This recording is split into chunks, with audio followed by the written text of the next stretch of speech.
Hi. You know, incredibly, as far as I'm concerned, it's nearly 50 years since I did my first Grand Prix commentary for the BBC. But it wasn't until 1976, when my late colleague, the unforgettable James Hunt, won his World Championship, that the Beeb's coverage of Formula One really took off. So, that's where my magic moments start. Just some of the many memories I have of what is, for me, the greatest sport in the world. Sadly, even in 90 minutes, I can only scratch at the surface of the drama, the action, the excitement, the good times and the bad times. And I'm more than conscious of the fact that I may have missed things that you'd like to see again. But hopefully, my memories will fire you up as much as they fired me. So, let's go. Starting with that memorable Japanese Grand Prix in appalling weather at Mount Fuji, where James finally became world champion after a year of controversy. The battle was between himself and Austria's Niki Lauda, who'd been away for 3 races following a dreadful fiery crash at Germany's Nürburgring. After a couple of laps at Fuji, Lauda gave it best and retired. But as James later recalled, it still wasn't over. The pit signals that I got were not consistent, right? By the end of the race, they'd got, from their lap chart, what turned out to be correct. But 3 laps before the end of the race, they were giving me a complete jumble of signals, and then suddenly it said 4th, which I probably was at the time because I passed somebody else to finish 3rd, right? But with their track record for handling things in a crisis and a panic, I wasn't prepared to believe McLaren's and their lap chart, and I basically didn't fully accept that I was world champion. It was only when I came out of the press room to see that everybody had gone, right? Organised a lot, everybody had enough, right? And when I realised that everybody had gone, then I decided nobody was going to take it away from me because there wasn't anybody there and nobody was interested. After that great day, James naturally carried on. But it soon became clear that in uncompetitive cars, his motivation had faded. So it was no great surprise when he retired in 1979. But his Wolf team's loss was the public's gain, as James and I started to share BBC Television's commentary box around the world. James's untimely death robbed viewers of a knowledgeable, controversial and colourful commentator, and me of a charismatic colleague. In our time together, and subsequently, Formula One was never dull. It's green and go, and Nigel Mansell comes through from the centre, and he makes contact. He's taken off Piquet, and Alboretto's hit. Nigel, first of all, will you carefully and slowly take your hat off? You've got an enormous bump on your head. Can you let them see it? I don't know whether... There you go. Right up there. Oh, I'm sorry.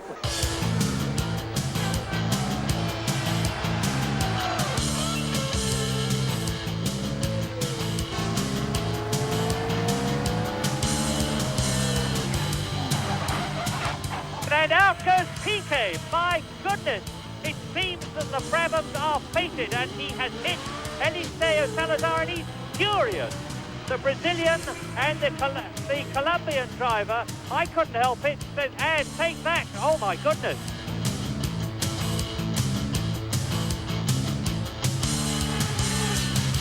And that's Piquet's car, and Patrese going off. Riccardo Patrese in the Alfa Romeo, and this is lap 17, and Piquet and Patrese both out. And the other 4 non-qualifiers are the 2 Ligers of Stefan Johansson and René Arnoux, Oscar Larori's Eurobrunn, and I couldn't remember the 4th one.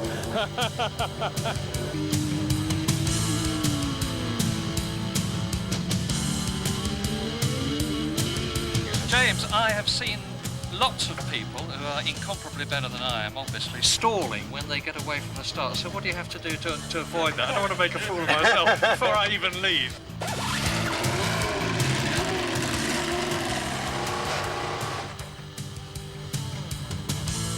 And once again, the determination, the sheer grit, the driving skill and the tactics of Alan Jones, allied to the legendary reliability of the Williams car, is paying off.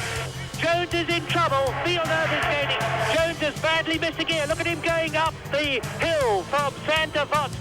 It looks as though the Monaco Grand Prix is going to finish on an even more exciting note than we expected. Alboreto into the pits, and I'm going to stop the start watch.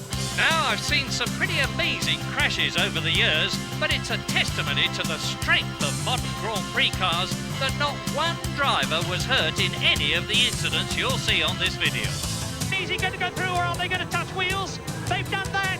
And it's almost a spin. Patrese has held his place, and of course now, Alesi's held his place, and that means, of course, that Riccardo Patrese will have been able to pull away.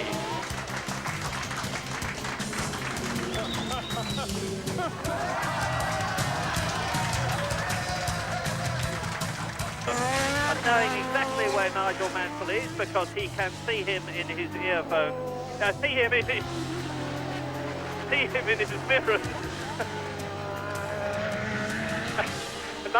You can see Nigel Mansell in his mirrors, knows exactly what the score is, and will be able to pace himself from the front. That's a guaranteed coma ball, Murray. Absolutely for sure. Oh, it's fantastic stuff. The Andrews kept him well blocked. That's very excused by the last lap, but Rosberg's coming at him. He's going to finish side by side, and the Andrews has just held it.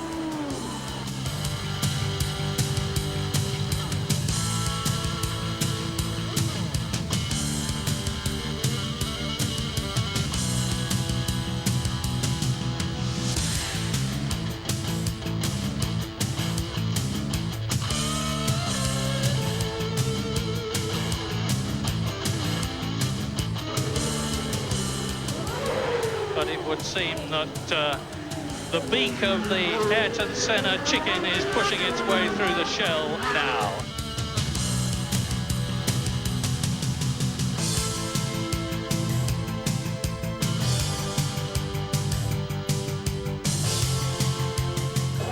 And that gives the lie to the fact that there is a bitter enmity between these two drivers. Take it from me, there most certainly is not. They're not exactly bosom friends, but they are a long, long way from being the implacable enemies with hatred that people suggest. I have to embarrassedly tell you that when you were talking to Michael after the race, I said, there we are, that proves that they're really good chums after all. Was it in fact not that sort of a conversation? Well, not surprisingly, Murray, you were wrong.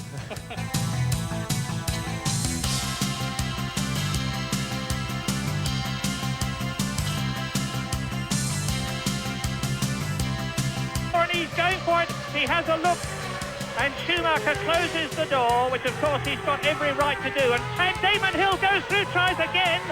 Now Damon and Coulthard comes up alongside Hill and takes second position, but not for very long.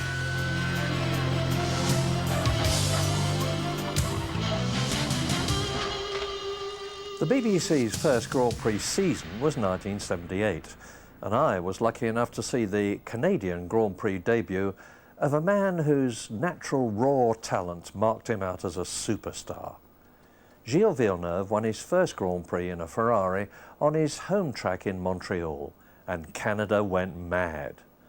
The title race had already been won by the magnificent Mario Andretti, who won 6 times that year in the legendary Lotus 79.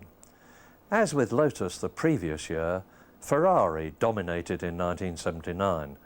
But while Jody Scheckter pipped his French-Canadian teammate to the title, the memories that stay with me are of Villeneuve.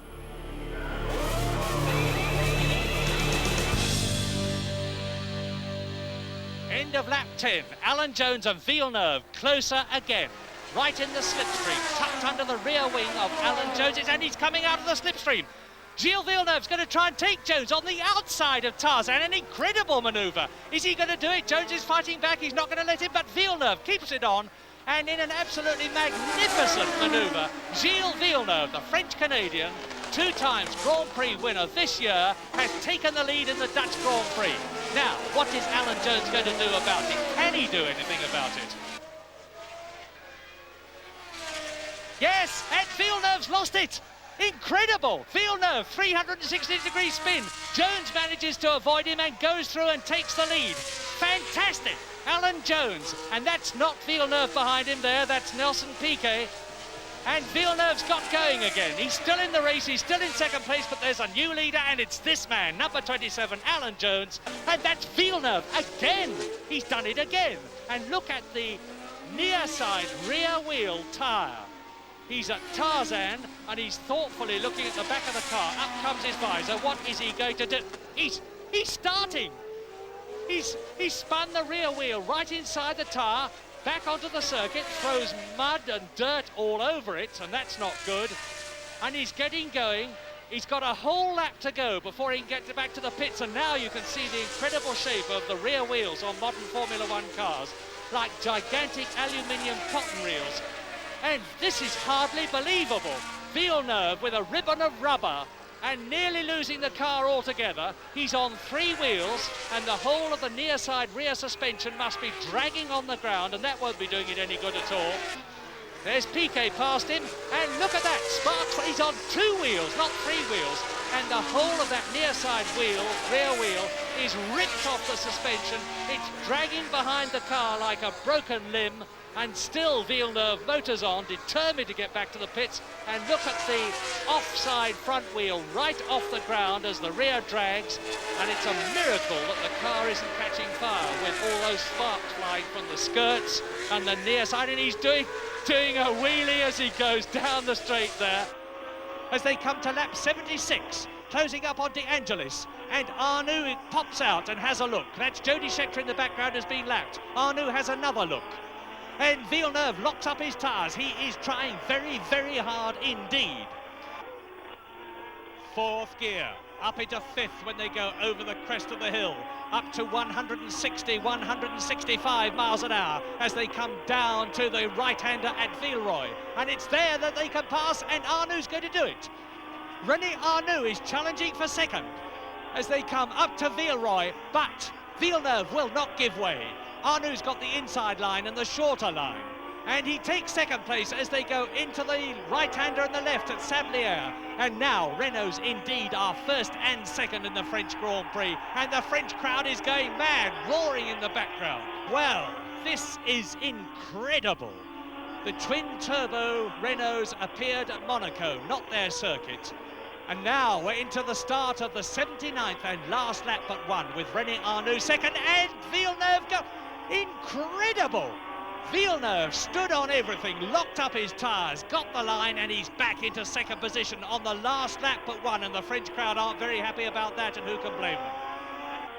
This is incredible. This is the 79th lap in this 80-lap historic French Grand Prix, the oldest Grand Prix of them all. This is the 65th Grand Prix, and there has never been a more exciting battle for a major position than this one, with such French interest.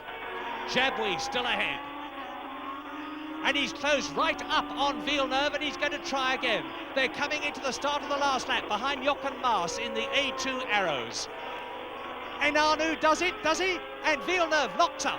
And Villeneuve has had to go wide, and Arnoux on the inside as they go round Villeroy. He's got the shorter line, he's got second position. He's got second position, he's through, they bang wheels.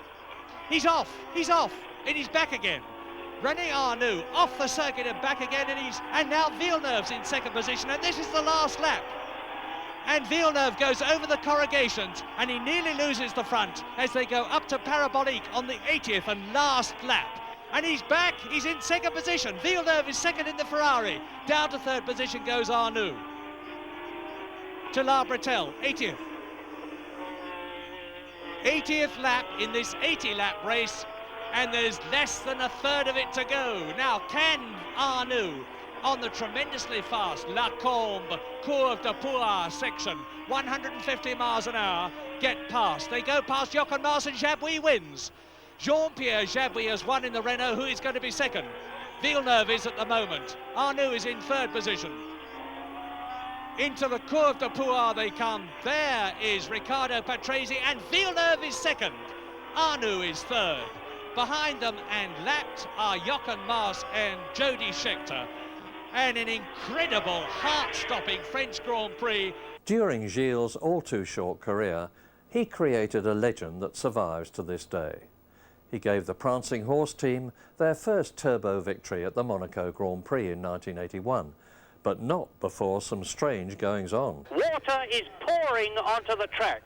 So the drivers will be faced with the problem, if the race starts, and it's inconceivable to me that it could do so under present circumstances, of going from a totally dry track into a dark tunnel at 150 miles an hour plus, suddenly hitting a wet patch, a very limited area, and that could be, to put it very mildly indeed, suicidally dangerous.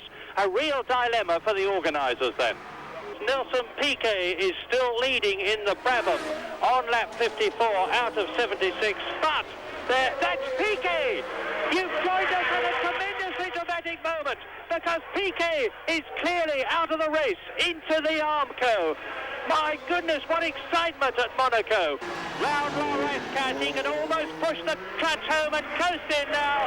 Gilles Villeneuve is the Ferrari mechanics are already out in the road, and Villeneuve is accelerating away, and Gilles Villeneuve in the Ferrari wins the Monaco Grand Prix. One of the most exciting we've seen in a succession of exciting Grand Prix.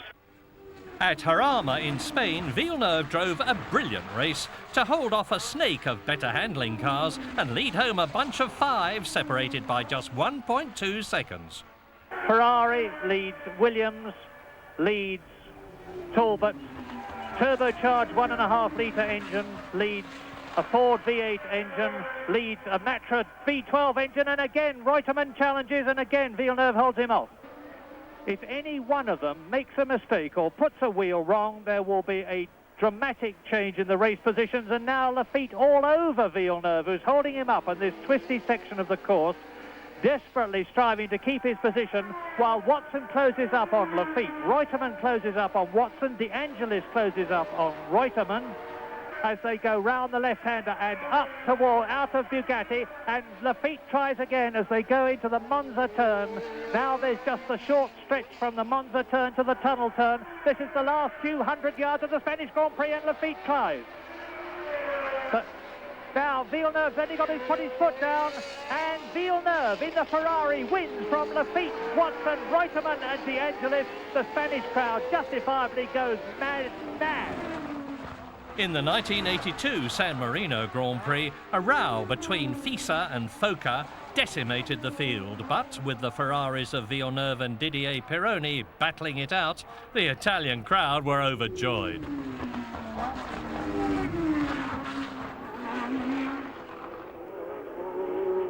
And Villeneuve made a mistake. He just went wide, lost traction, and Pironi nipped through. Just a little mistake from Villeneuve, and that's what it's cost him. It's cost him the lead. Now let's see if he can fight back. Yeah, Villeneuve's well placed now. He's picking up the draft well. He's going to be alongside. Which side's Pironi going to keep? Pironi, I think, has made him go the way he shouldn't have done. The long way around, Villeneuve's inside. Ooh! Absolutely side by side. But Villeneuve's got the line up the hill into the next corner. And look at the ATS right in the line of both of them, and Villeneuve takes his opportunity, comes out to the left, and it could be that Pironi's going to be balked, and they go through absolutely together, and Villeneuve leads again. Another change in the lead, and is on lap 49, and the French-Canadian has put one across Pironi, and look at that. Pironi and Villeneuve absolutely together. Pironi's in the lead. Pironi's just nipped through. Unfortunately, the director was away, but Villeneuve is going to respond here, possibly.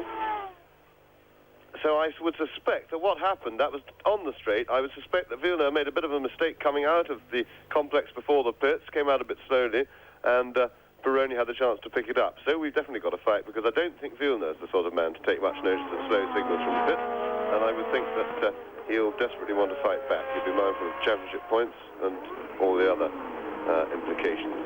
But they're going to arrive together, and can Pironi push him? Oh, I said he was. Villeneuve wasn't so far off, giving him one up the back then. But Pironi is defending that position with all he's got. Yeah, he's well placed now. He's right behind him, and he's going to get by on the straight. But can Pironi defend his situation down to the corner? They're going to arrive together with Villeneuve at just the advantage. He's going to be a little bit in front.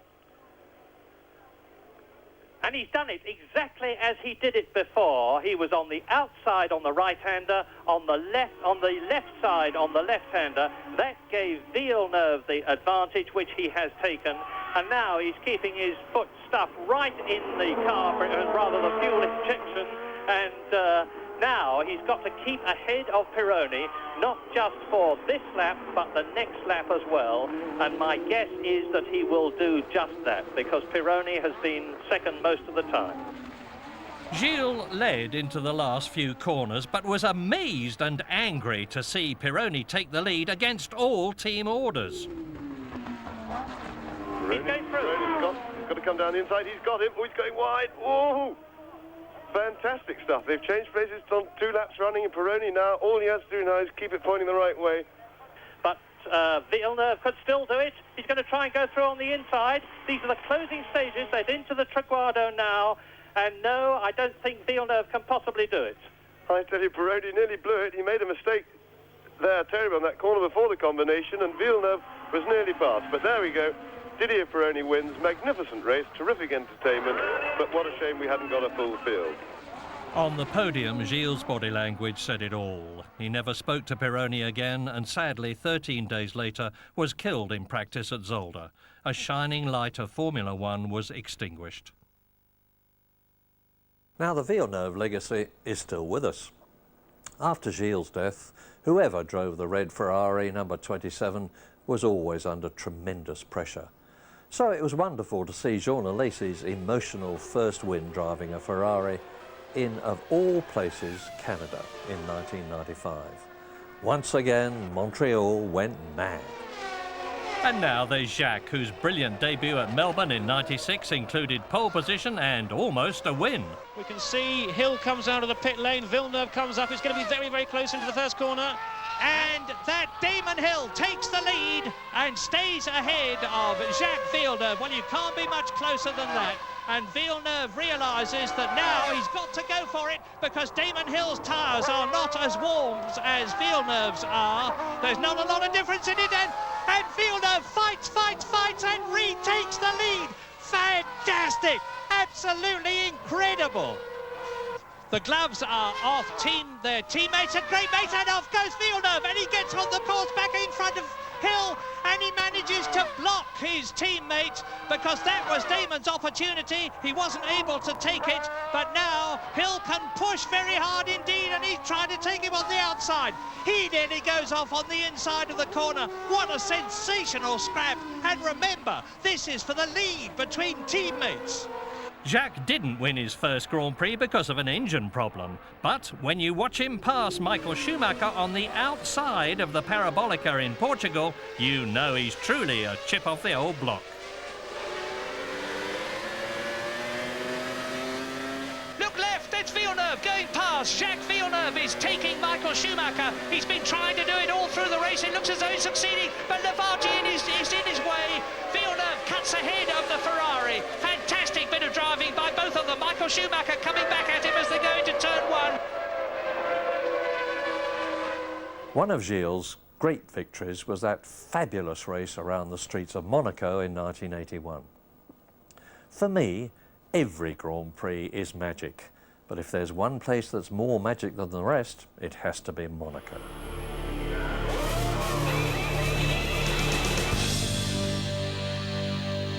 I'll never forget, for instance, the electrifying crash that Tyrrell teammates Derek Daly and Jean-Pierre Jarier had at the start in 1980.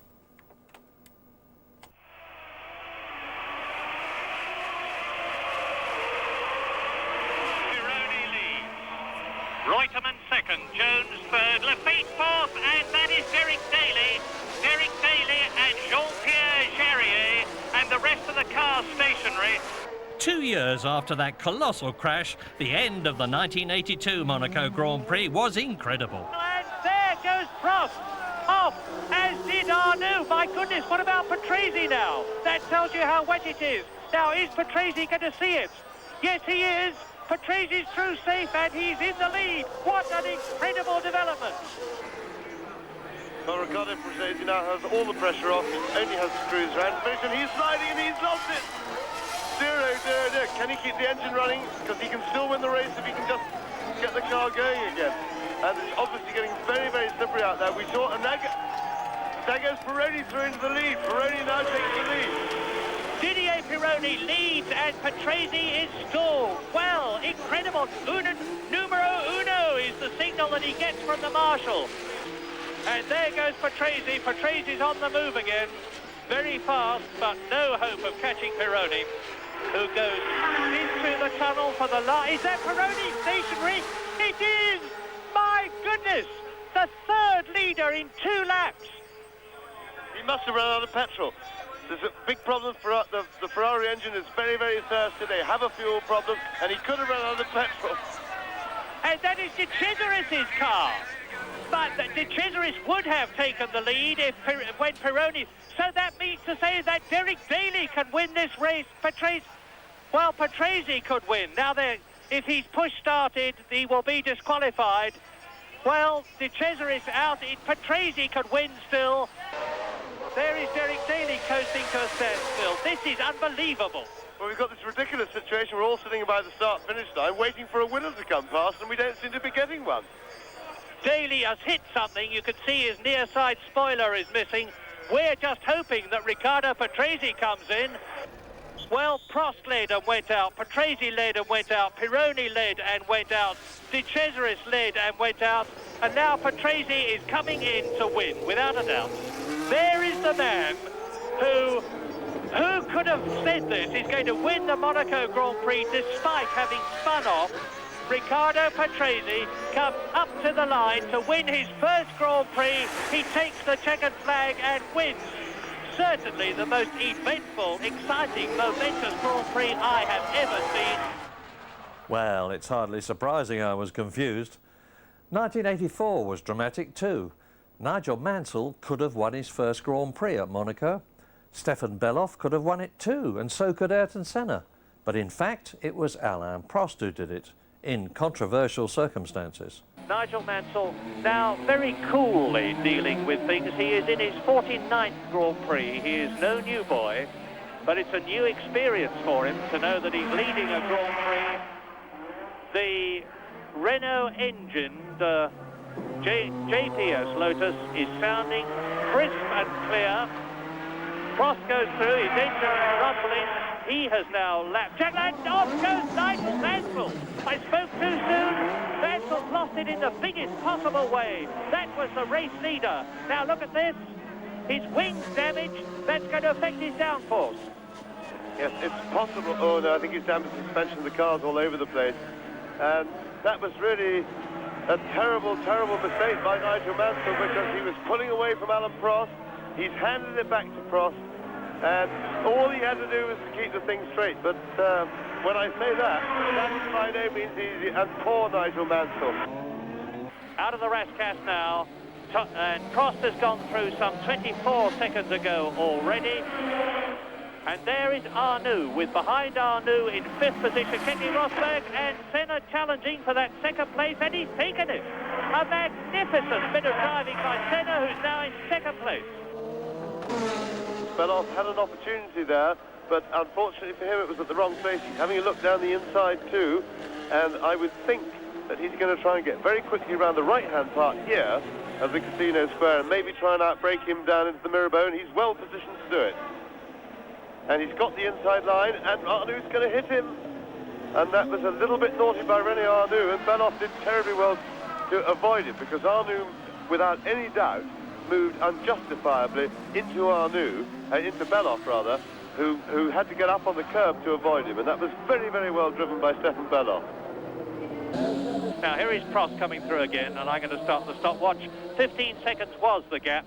If Senna is continuing to close at the rate of 3 seconds a lap, Prost is waving his hand. Prost goes through, waving his hand at the officials. He wants to stop the race, and who can blame him? Now, I'm just waiting for Senna to come through, and the gap as Senna goes through, quite dispassionately, is down to 11 seconds. He's taken 4 seconds out of Prost's lead. And out is going the red flag. The race is being stopped. There's an official in front of me with a red flag. The Monaco Grand Prix is going to be stopped. In 1987, 3 years later, the buzzwords were active suspension, and it was Ayrton Senna who gave it its first victory as he took his first Monaco win for Lotus. And it was at Monaco in 1988 where Senna made one of his rare mistakes, went off under pressure from Prost and lost the race. he was so distressed that he disappeared off to his apartment and hid himself there until hours after the race. 4 years later, and Senna was again under massive pressure as the 1992 Monaco Grand Prix reached its climax. This time, the man behind him was Nigel Mansell, and what a barnstorming finish it was.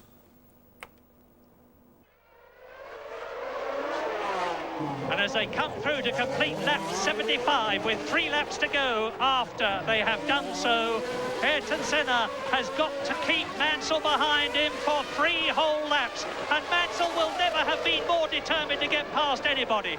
These two are the implacable rivals in Formula One. And you can see for yourselves what the situation is now as Mansell swarms around all over the McLaren. Into Casino Square again.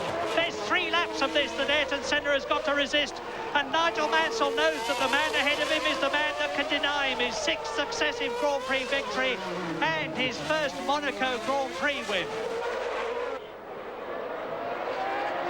Senna closes the door. Out of the swimming pool.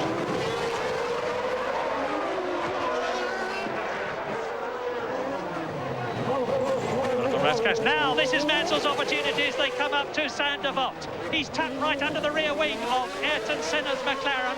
This is the start of lap 77, the last lap but one. Even if Mansell doesn't get past Senna, and he's going to have a job, this is going to be probably the closest finish we've ever had at Monaco. Senna blocking away and sliding a lot. Senna knocking it down. And he almost came to a dead stop there. Mansell weaving this way and that way, but Senna won't let him past. He's got the racing line, he's going to keep it. This last lap coming up, of course, is going to be the crucial one. You see, Senna's just got to put his car in the right position, and there's no way the Mansell could get through, and it won't be at the Rascasse. It could be at Saint-Devote again. But Senna demonstrates that Honda have caught up with Renault as terms of engine power. Mansell said they had yesterday, and Senna actually pulls away a little bit last lap.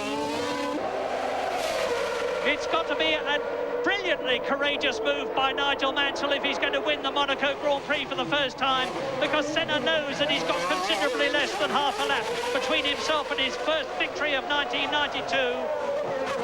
This is the swimming pool.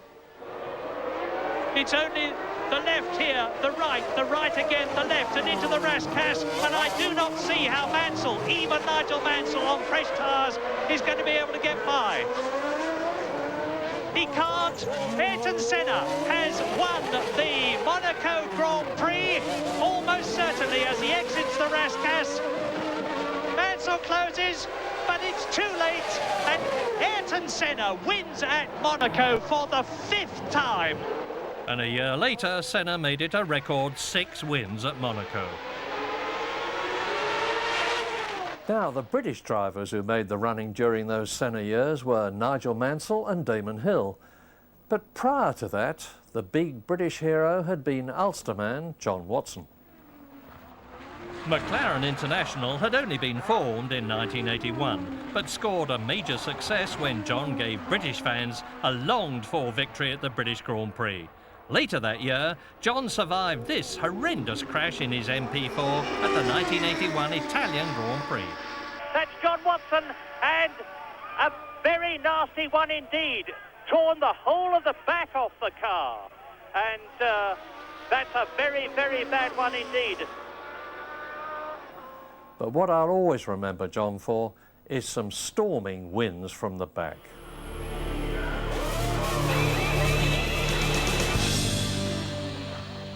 In 1982, John won at Detroit after starting 17th.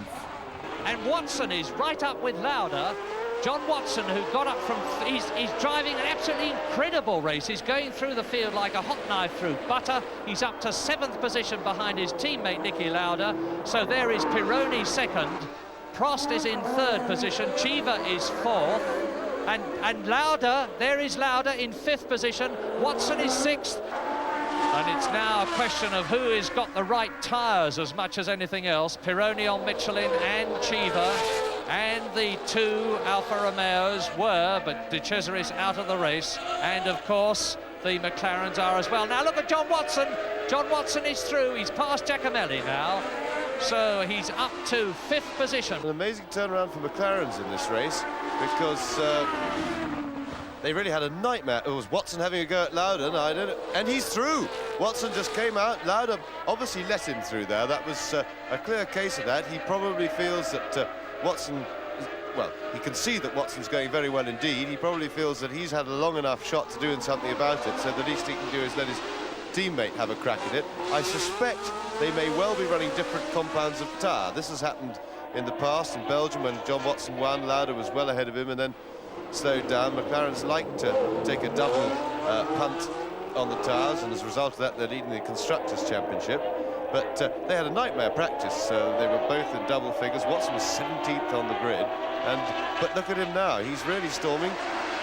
And he's really storming and taking Chiva through into 3rd position. From 13th place goes John Watson, and by the way, behind this lot in 6th position is Jacques Lafitte in the second of the two Talbots. So Pironi, and now Watson's going through into 2nd position. Unbelievable, but he's done it. What an amazing burst of driving. He's done on one lap, overtaken 3 cars when everybody else has spent the whole race failing to overtake anybody. Absolutely marvellous stuff by Watson. Absolutely. Keke Rosberg couldn't hold John off either. Watson went on to take a famous victory. Now, you might have thought that was a one-off, but John didn't, for if that was good, the following year we saw a truly titanic struggle at Long Beach, as John moved from 22nd on the grid to win, hotly pursued by Niki Lauda, who was 23rd at the start and finished 2nd. It was unbelievable. Jacques Lafitte in the lead from Riccardo Patrese. We look at the 3rd and 4th men, and John Watson is coming up to take Niki Lauda. A spurt of smoke from his tyre there, and he's gone through with a beautiful passing manoeuvre, and that seems to show that there's certainly no team orders in the McLaren team.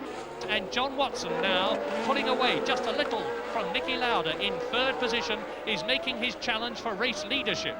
Catching up with, and surely soon going to harry Jacques Lafitte even more than he's doing now, maybe to take the lead. Let's watch, he's right in the slipstream. This is where he could do it.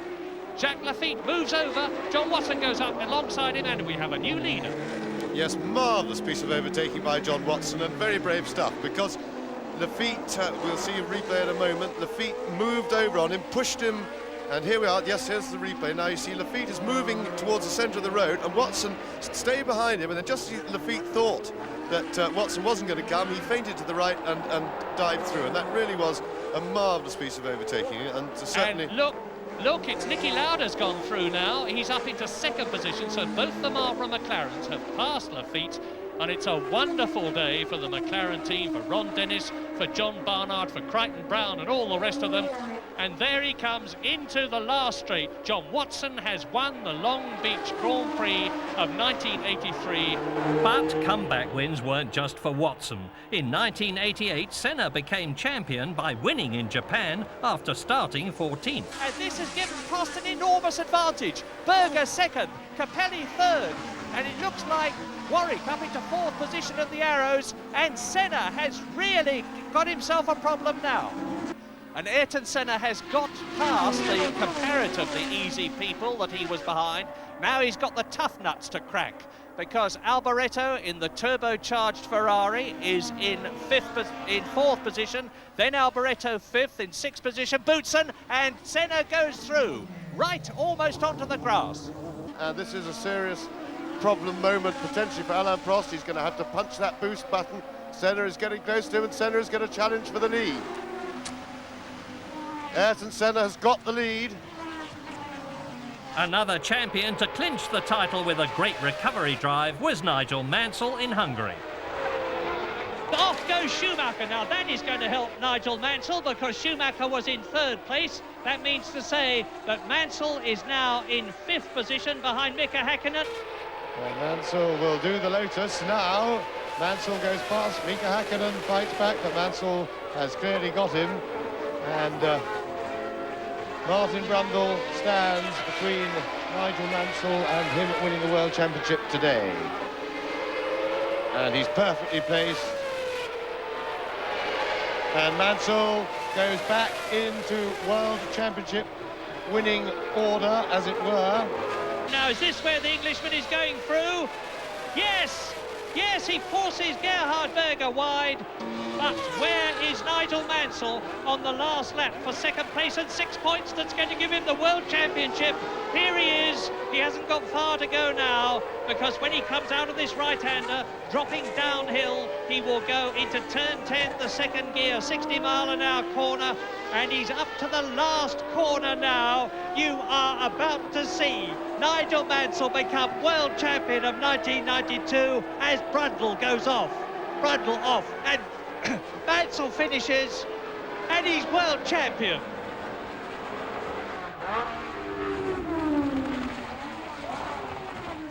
And Michael Schumacher makes our Roll of Honour with his absolutely amazing drive through the field at the 1995 Belgian race, after this heavy practice crash had seen him start way down the grid in 16th place.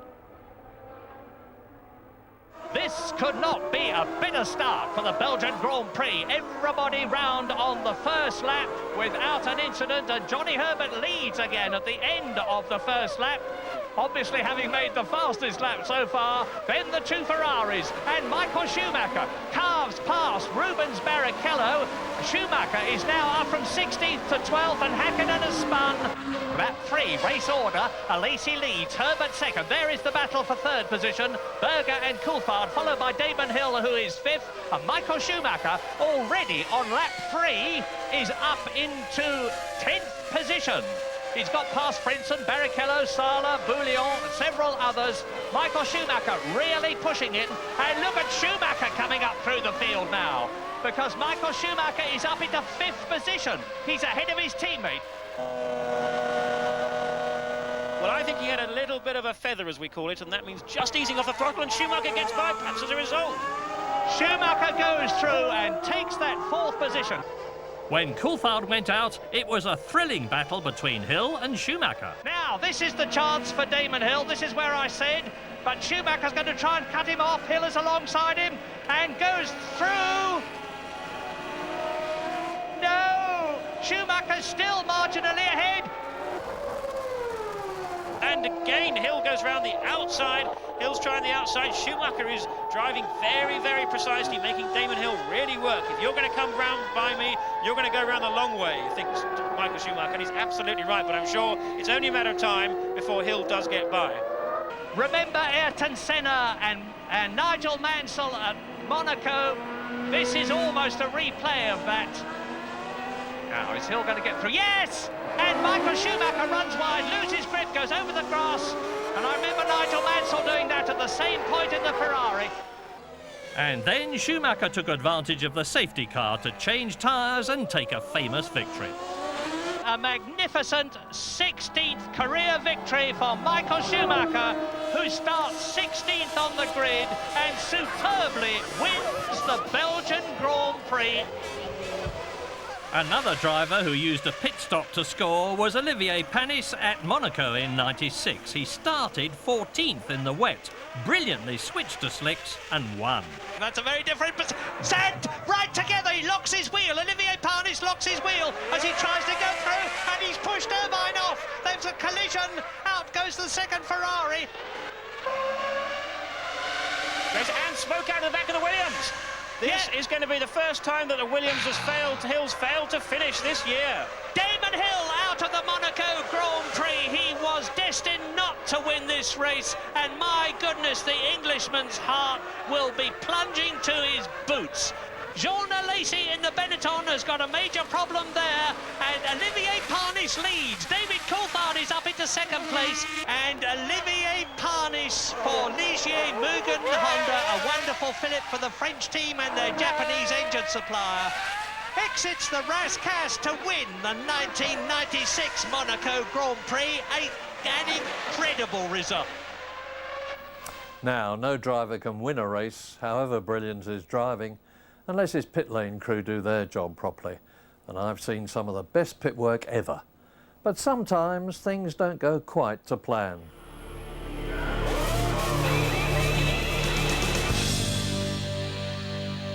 And it looks to me as though this is Mansell's stop. He's coming into the pit lane now, and he leads. Now I'm going to be watching very carefully to see if Martini goes by before Mansell comes out, in which case the Italian will be in the lead. Yes, and Thierry Boutsen has put up a new fast start to the race on fresh tyres, and there's confusion now. Mansell's missed his pit. This is a disaster for Nigel Mansell. Critical time, no hurry for the Williams team, just essential to have no errors, nothing stuck on, and just get him turned round. 10 seconds would do nicely. There is not a hurry on this one.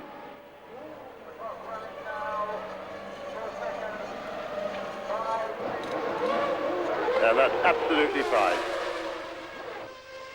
Oh, and he's lost a wheel. Apparently Mansell, so they didn't. And that, I did say 10 seconds would do. If the wheel was not seated properly or something like that, bit of wheel spin, and it's undone itself, and they're going to try and work on the car. But I fear that's going to be all too late, and Nigel Mansell, once again, a shot for the World Championship seems to be slipping away. Now, sometimes drivers don't even make the grid. Alain Prost and Gerhard Berger slid off on the warm-up lap at Imola in 1991, but unlike Gerhard, Alain stalled, couldn't restart, and was out. And sometimes even entering the pit lane can be difficult. And into the pit lane. Oh, my goodness! David Coulthard smashes himself out of the Australian. I have never seen that before. He comes into the pit lane and into the wall and blows his chance of winning for Williams. Let's have another look. He comes up, he's in the pit lane. Let's see if there's any sign of anything breaking. He turns in. It looks, not to me, it looks as simply he tried to turn in too quickly on that tight corner on a dusty track. Well, here's another view of it, Jonathan. He comes in. I think he's just going far too quick. He's got plenty of lock on, and the car's just not responding. He's just too quick. He gets on a little bit of loose stuff. He's on the brakes now, as you can see, but it's too late and into the wall. Now, I mean, that will be so embarrassing for him. And there can even be a problem leaving the pit lane. Here comes Berger, Gerhard Berger in 7th position behind Martin Brundle. I have an uneasy feeling that the producer thought we were watching Schumacher when in fact we were watching Patrese, because the German, Michael Schumacher, is still in the lead and he's now 6 seconds ahead, and that is that is Berger, straight out of the pits on cold tyres. Yeah, a big mistake by Gerhard Berger then. Too much power, cold tyres. Even though these tyres are warmed in their blankets, they are still not at operating temperature. He's coming out of the pit lane hard on the power. That was simply too much power. Lost the back end. Clearly his traction control system not saving him on that occasion, and Berger out of the race. And Thierry Boutsen joins our Hall of Shame as he gets it all wrong after his tyre stop in Brazil. It's mighty dangerous in the pit lane if you're one of the tyre change crew.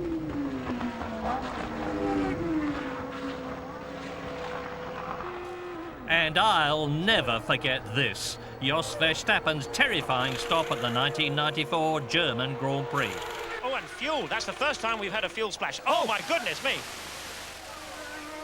Well, now, just let's keep calm. There are a lot of fire officials down there, and the fire is already out. And remember, when Gerhard Berger had his car burst into flames in Imola and he was sitting in the car unconscious, the fire marshals still got him out in plenty of time, and Verstappen should not have been in that car for more than a couple of seconds or so. They have medical air piped through to their helmets in case of a problem like this, and you can see the Benetton down there, and I cannot see Verstappen in it, so they've got him out safely. Amazingly, Jos was perfectly okay. And talking of Jos, he had another lucky escape when he and 3 other drivers walked away from this frightening pile-up at the 1994 Brazilian Grand Prix. Among the other lucky chaps who got away with it was Martin Brundle, whose McLaren, like the other cars, stood up remarkably well. There's no doubt that McLaren had been one of the great constructors of my time. In 1984, a year of overwhelming success for the Woking team, Niki Lauda beat Alain Prost by half a point. It all came down to the final race in Portugal. The tension was well nigh unbearable. And this time he's got a good draft, and I think he's inside him, yes, and Alain Prost takes the lead, and I'm sure he's going to pull away now. As Lauda goes past the Williams, and he is definitely in fourth position. Senna on the right in the Tolman, Lauda on the left, and they're battling for third position. Still Prost first and Lauda, Mansell second, and Lauda is going through this time, surely. He's got the line, and yes indeed, as they go into turn one, at the end of lap 33, Lauda is up into third place, only Mansell between him and his teammate Prost.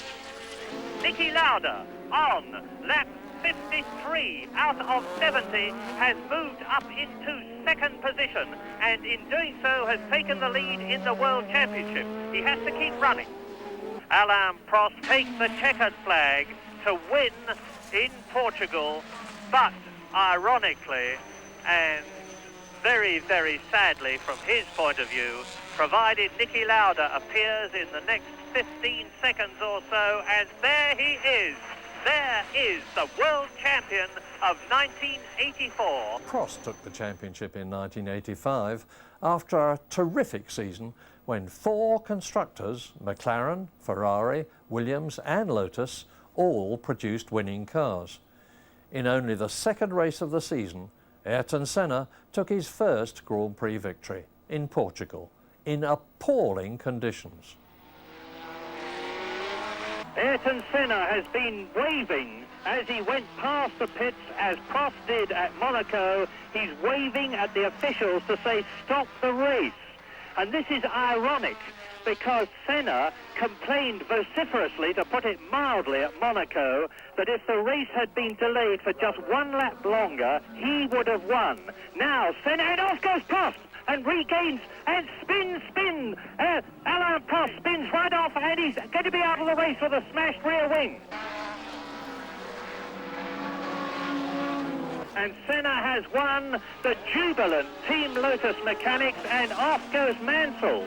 Nigel Mansell goes off but rejoins, and Ayrton Senna has already got his shoulder straps undone, and you can see that this usually totally unflappable, imperturbable Brazilian is for once absolutely beside himself.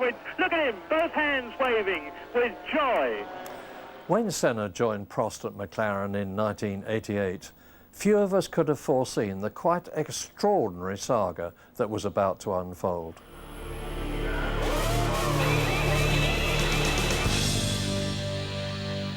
Senna's uncharacteristic mistake at Monaco that year, when he was pressured by his teammate, may just have been the catalyst for the feuding that was to follow.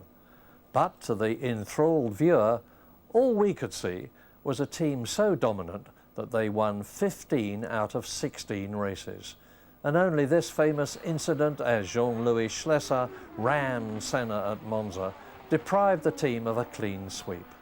But it did set the scene for an amazingly emotional Ferrari 1-2, out of all places, Monza, just 1 month after the death of the great Enzo Ferrari. Listen to the crowd. Ferrari wins. Ferrari second.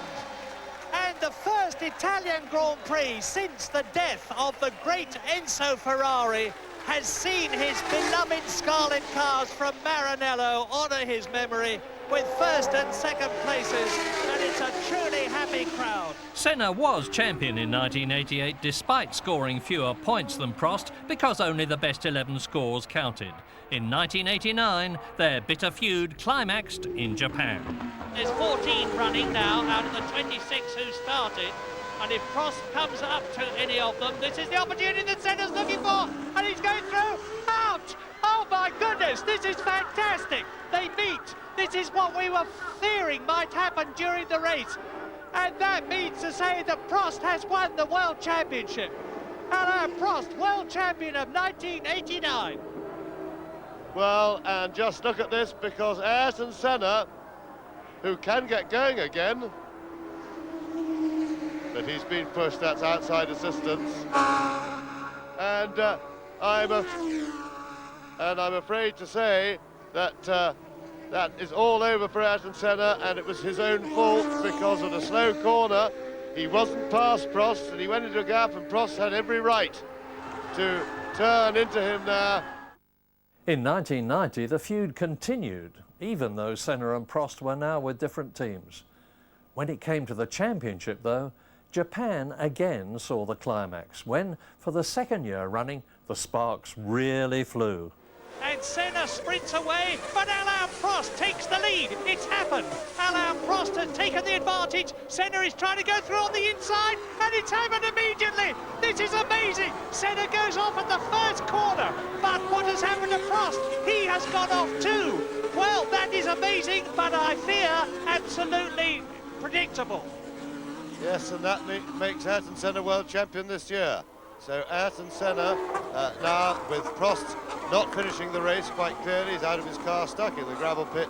That, I'm afraid to say, is the end of this year's Drivers' World Championship in favour of Ayrton Senna. Now here's a replay.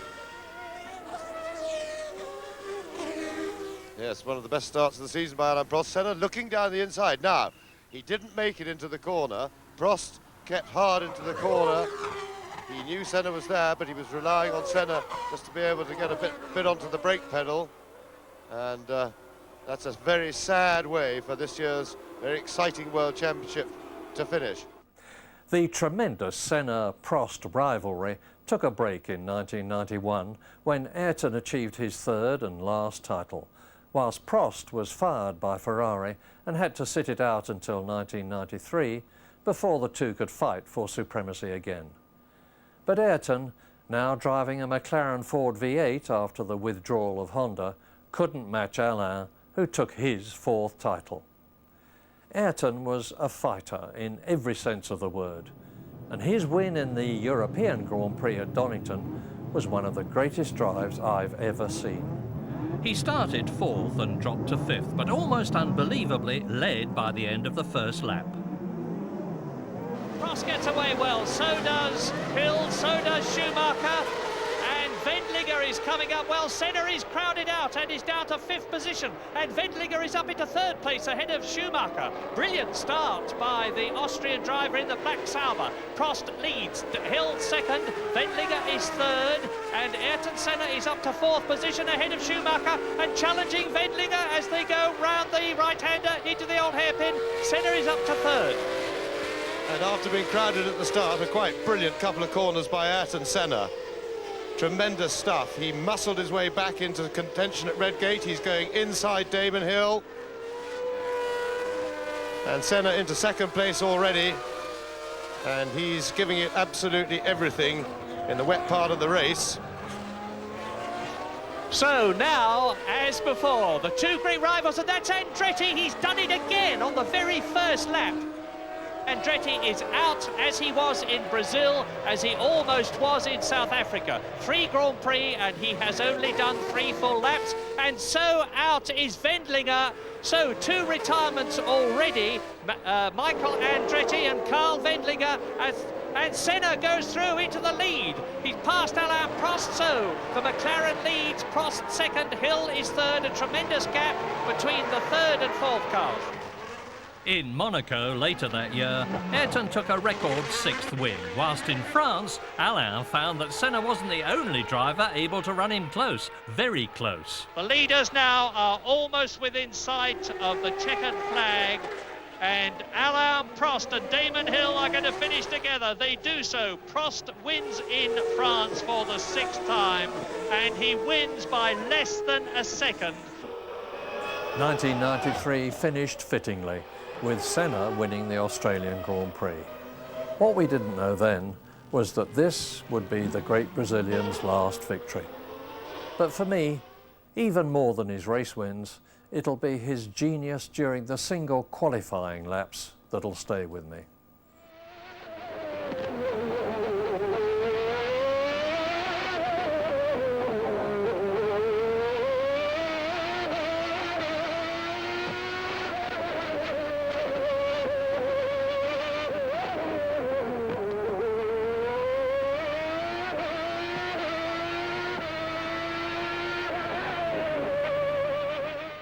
Ayrton Senna da Silva didn't endear himself to everyone, but no one could argue that his was one of the greatest talents ever to grace a racing car.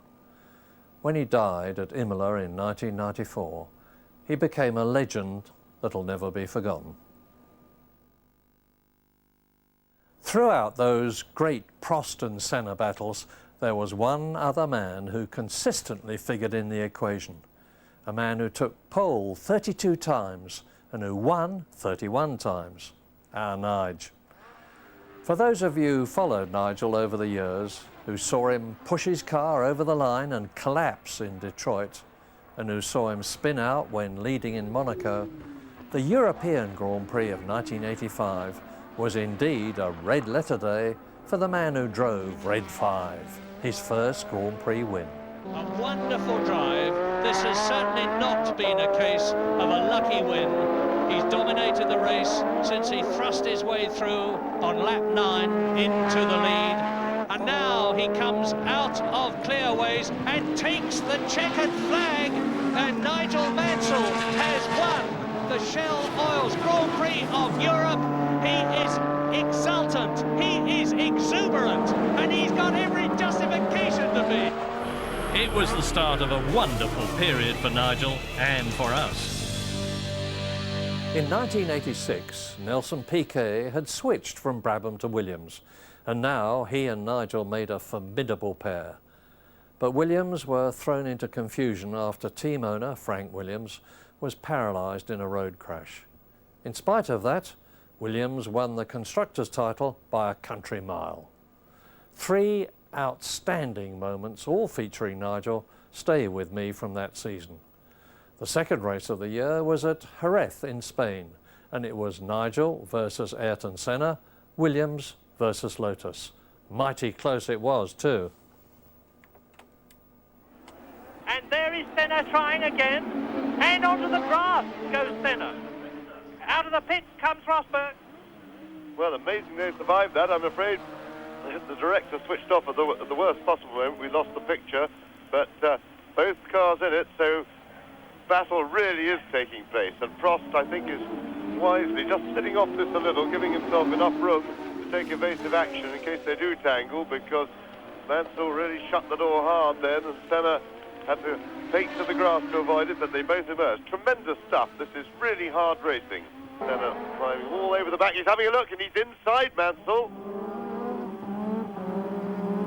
And he certainly was going for the opportunity there. Of course, Prost is lurking, ready to pick up the pieces of any indiscretion or mistake. I suspect Nigel Mansell is grimly enjoying this, because this time, being in the lead, he's got the whip hand, and Senna is through!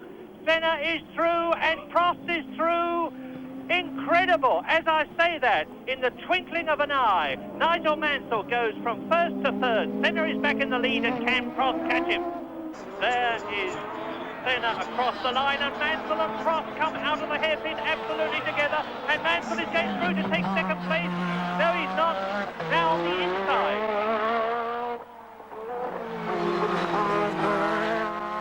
Well, of course, with so much more grip than Prost and, of course, Senna when it comes to it, Mansell really shouldn't find overtaking nearly as big a problem as it has been in the past. 6.2 seconds was the gap between Senna and Mansell. And Mansell's through, I can tell you that. There he is. Mansell is second. And Mansell could conceivably take Senna coming out of the hairpin on the final approach to the last straight of the Spanish Grand Prix. It's all going to depend on the exit from turns 14 and 15, which they're approaching now. Then into turn 16, the hairpin. It's going to be one of the closest Grand Prix finishes, whatever happens, that we've seen for a long, long time. They're coming up to the hairpin now. This is it. Down into second gear, and Mansell, if he gets it right, can sprint out of the rear wing of Senna's car. Senna moves across. He's keeping Mansell back, and he wins. Mansell won't like that any more than he likes at Brazil, but there is no doubt about the fact that Senna was taking advantage of the fact that he's got a clear circuit in front of him to keep Mansell back. At the 1986 British Grand Prix at Brands Hatch, Mansell was brilliant. And there he goes, lapped 23, Nigel Mansell leads the British Grand Prix. For the championship, it all came down to the last race of the year in Adelaide. Nigel only needed third or better.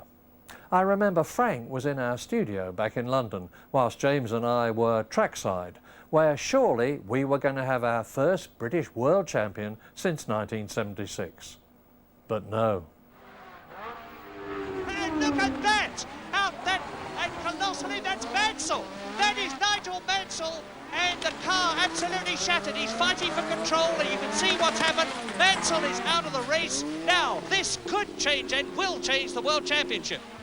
What an absolute tragedy for Mansell. Obviously, the tyres went at almost the same time as Keke Rosberg, so there's a wear problem. Piquet must be made aware of that by radio, because it means he, with his tyres, will be here. We're going to see what happened again, and that's an absolute tragedy. In 1987, two great back-to-back wins for Nigel against Piquet in France, and then a stirring drive at Silverstone were still not enough to give him the title. And this is where Mansell will be looking to challenge. Piquet will hold the inside line.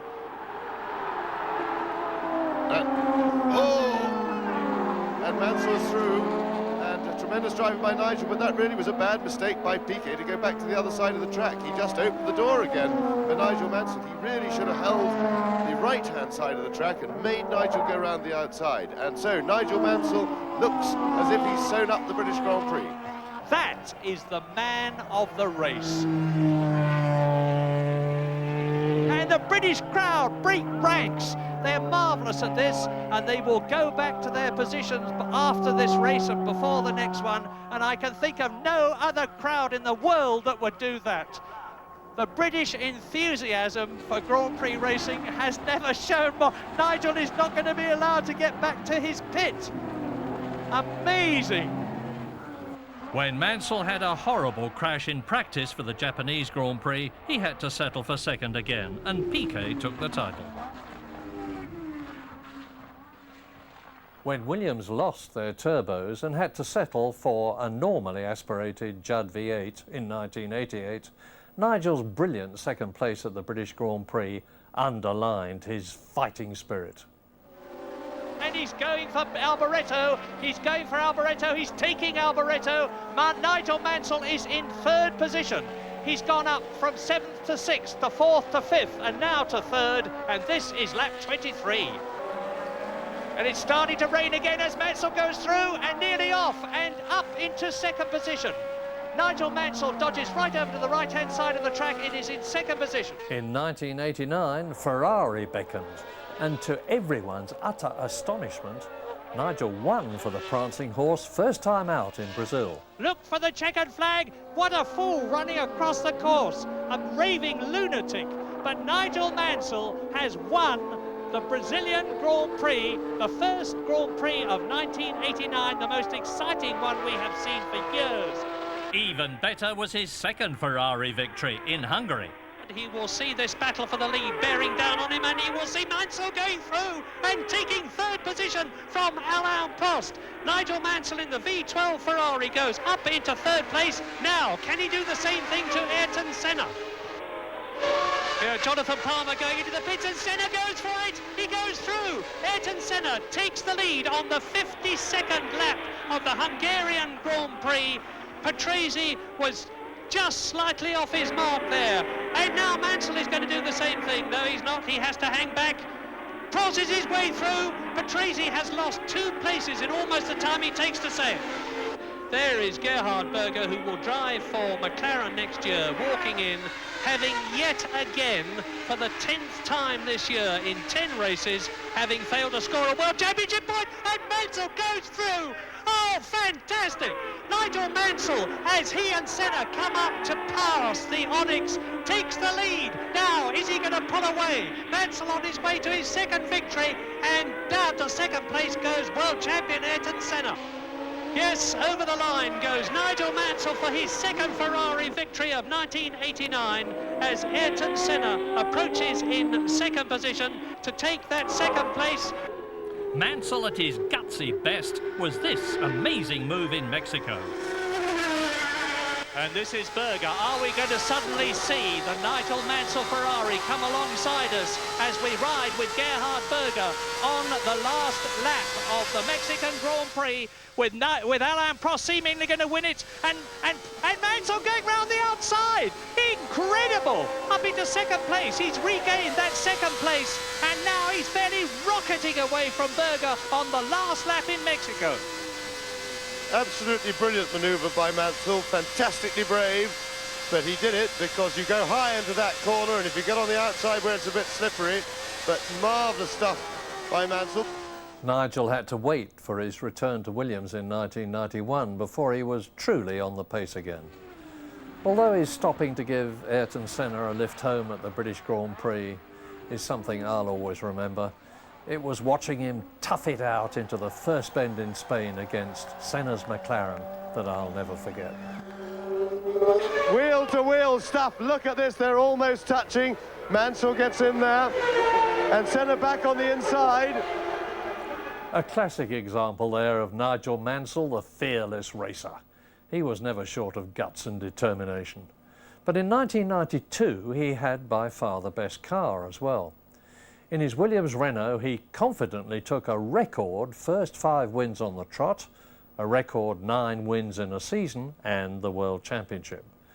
We've already seen how he won in Hungary to clinch the title, but that year of all years, he would have wanted to give his adoring British public a win at the British Grand Prix. And as usual, Nigel didn't let them down. They love him and he loves them. And Nigel Mansell comes out of Luffield 1 into Luffield 2, which is the last corner but one. They're breaking ranks, the Union Jacks are waving, and Nigel Mansell wins the 1992 British Grand Prix in terrific style, hands off the wheel. He sees the opportunity to become the world champion, getting greater and greater.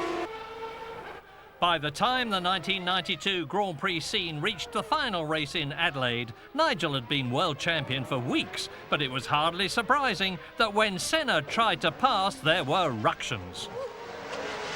And there's still a car in front of them. They'll both go out! Senna, Mansell was destined not to finish the Australian Grand Prix, and that's exactly the same situation for Ayrton Senna that he was in the previous year with his left wheel, and Mansell is furious!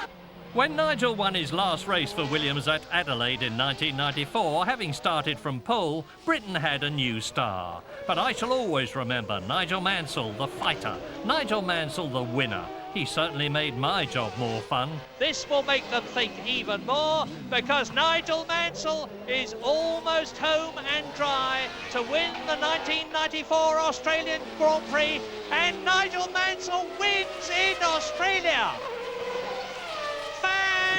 Fantastic! After that championship year, Nigel went Indy racing in 1993 with enormous success. And it was Alain Prost who took the Formula One title. But not before old rival Ayrton Senna and very new rival Damon Hill had given him a real run for his money. Despite the despair of losing the British Grand Prix to Prost when his engine blew, Damon still had 3 reasons to be cheerful that year. Damon Hill exits the last turn at the Hungarian Grand Prix, and he does indeed see the checkered flag, and Damon Hill wins the Grand Prix. Damon's first Grand Prix victory has been a brilliant one. Surely Damon Hill is about to win his second Grand Prix, and what's more, the second in succession. He's out of the last corner now, and Damon Hill wins the Belgian Grand Prix on the Spa-Francorchamps circuit. And Damon Hill exits the Parabolica. He's into the last straight now. He waves his hand, and Damon Hill wins in Italy, as he won in Belgium, as he won in Hungary. If we thought that Grand Prix were going to be quieter affairs with the ending of the Prost-Senna era, we hadn't allowed for the emergence of a new confrontation, every bit as hard-fought and bitter as the ones before. In one corner, Damon Hill, the very British son of a former world champion. In the other, a brilliant German intent on making his own piece of motor racing history, Michael Schumacher.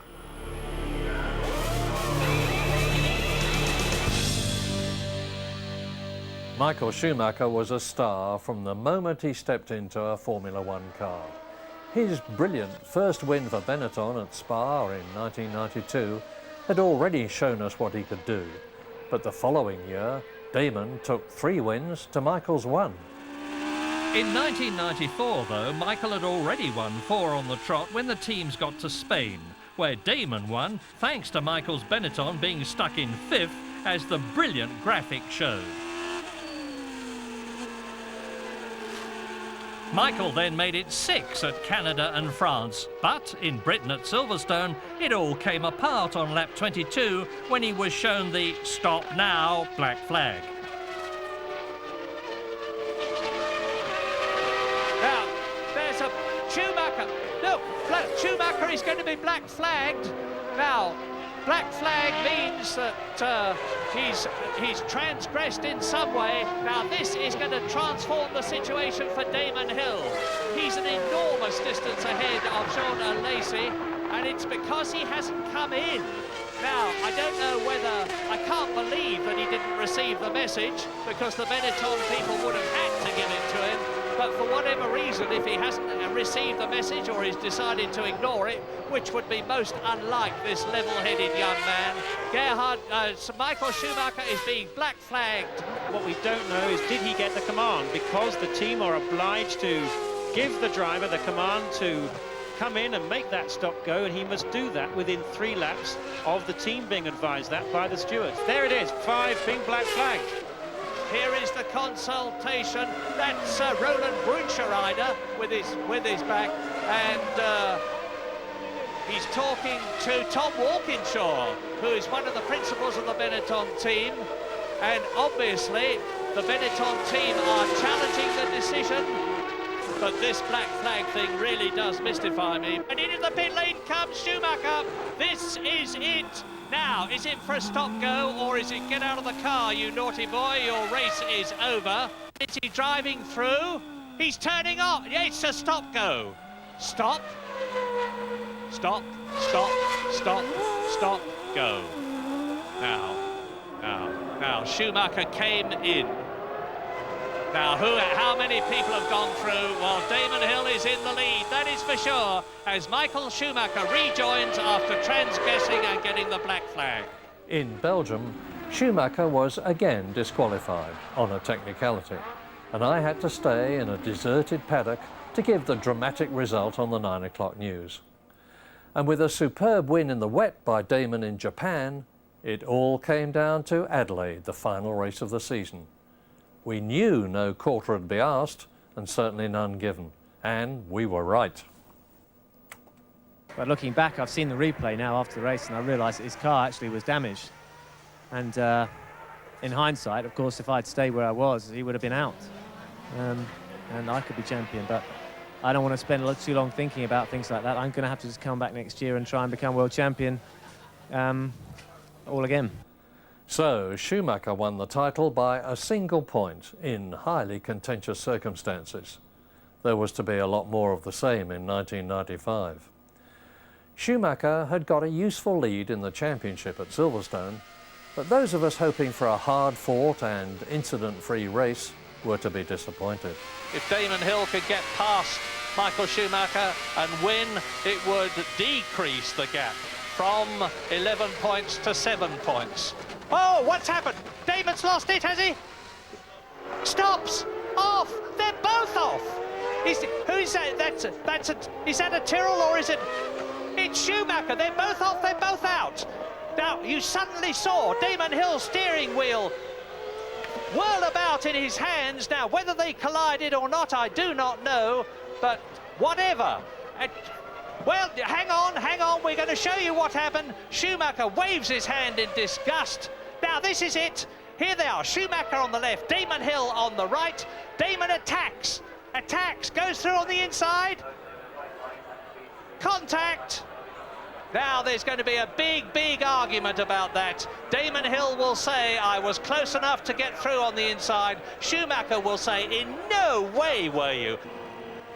Coming up to Les Combes, the championship rivals were at it again in Belgium. But Schumacher's going to try and cut him off. Hill is alongside him and goes through. Schumacher still marginally ahead, pushes Damon Hill sideways, retaining his line.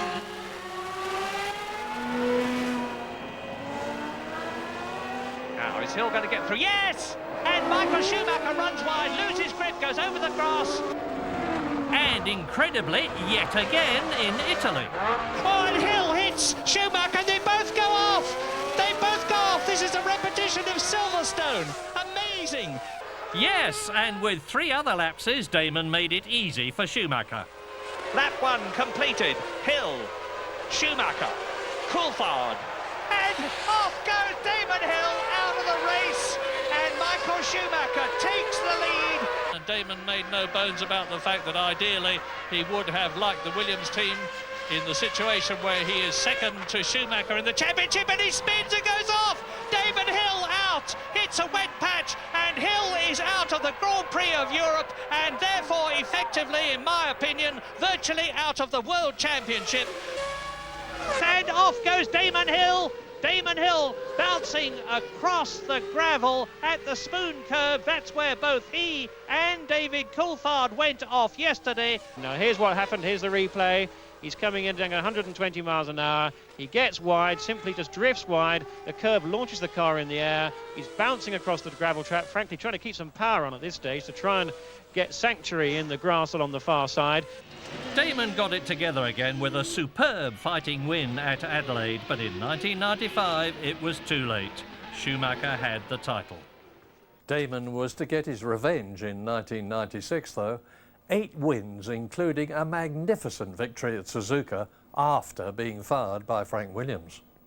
As for Michael, his superlative first Ferrari win in the wet at Barcelona was followed by equally outstanding victories at Spa and Monza. We knew he wasn't going to give up without a fight.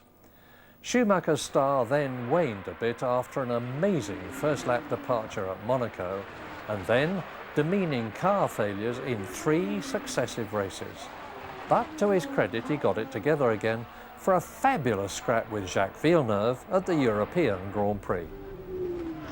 Jacques Villeneuve is going to stay ahead of Michael Schumacher and win the Grand Prix of Europe at the Nürburgring. They exit the corner, turn 13, the last corner, and the checkered flag goes out, and Jacques Villeneuve wins for Williams-Renault. But at the end of a close-fought year, Damon followed his great father, Graham, into the record books by taking the title he wanted so much and we all wanted so much at Suzuka with an emotional win. And that is Villeneuve. It's Villeneuve. Jacques Villeneuve is out of the race. Damon Hill is the world champion of 1996. Wheel off Villeneuve. We'll see what happened, but whatever it was has denied him the world championship. Frank Williams looking his normal, impassive self, but Damon Hill is the world champion of 1996. This is going to be a mighty emotional occasion for a lot of people, not the least of whom is myself. And Damon Hill will be concentrating in the cockpit there, but when he comes out of it, his arms will go up, the helmet will come off. That is his wife, Georgie. She's seeing her husband become world champion. Now she's seeing him win the Japanese Grand Prix because he is almost home. This is something that many people didn't think could possibly happen today. They thought Damon would drive a cautious race, but he fought. He fought from second on the grid. He passed Jacques Villeneuve. He took the lead. He stayed there. And Damon Hill exits the chicane and wins the Japanese Grand Prix. And I've got to stop because I've got a lump in my throat. You know, the great thing about this sport is that you can never be sure about anything. I've seen and heard some amazing things. And in retrospect, I've said a few amazing things as well. Formula One's been my life and my passion, and what memories it's given me. Here in Portugal, this is round 14 of the 16-race World Championship and the end of the European season. Here in Portugal, this is round 14 of the 16-race World... And here beside me, as you can see, are the two Williams drivers, each with 4 wins to their credit, and one of whom is most likely to win the World Championship. But which one? Championship leader, Nigel Mansell, or second, Nelson Piquet? That's enough.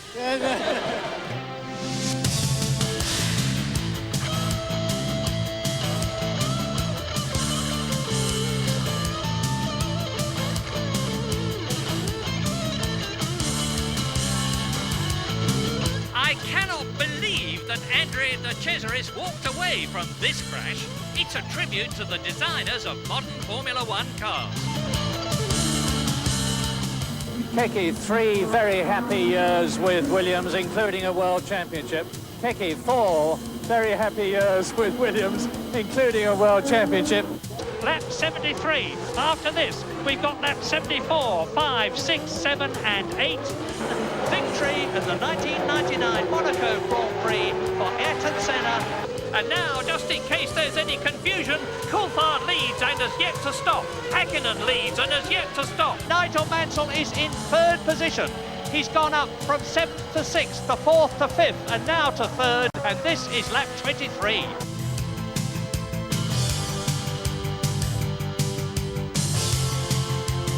Wow, amazing pictures from Formula One's onboard cameras.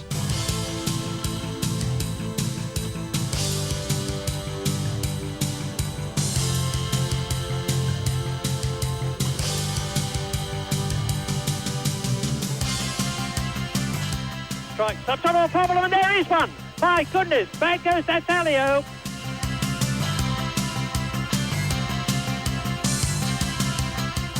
Now, is Damon Hill going to take the lead? Because this looks like a slow pit stop. Hill is leading.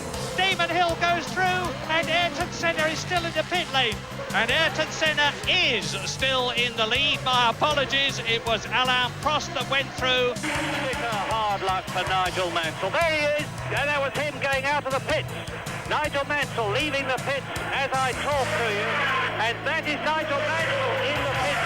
So it must have been, I can't understand that because I saw a car, he must have been going into the pits. I apologise. Bernie, it's some 17 years since you bought McLaren. You've had some good times and you've had some bad times. What do you remember best? I don't remember buying McLaren. I've done it again. And unless I'm very much mistaken, there's a lot more to come on this video. Oh, I am very much mistaken.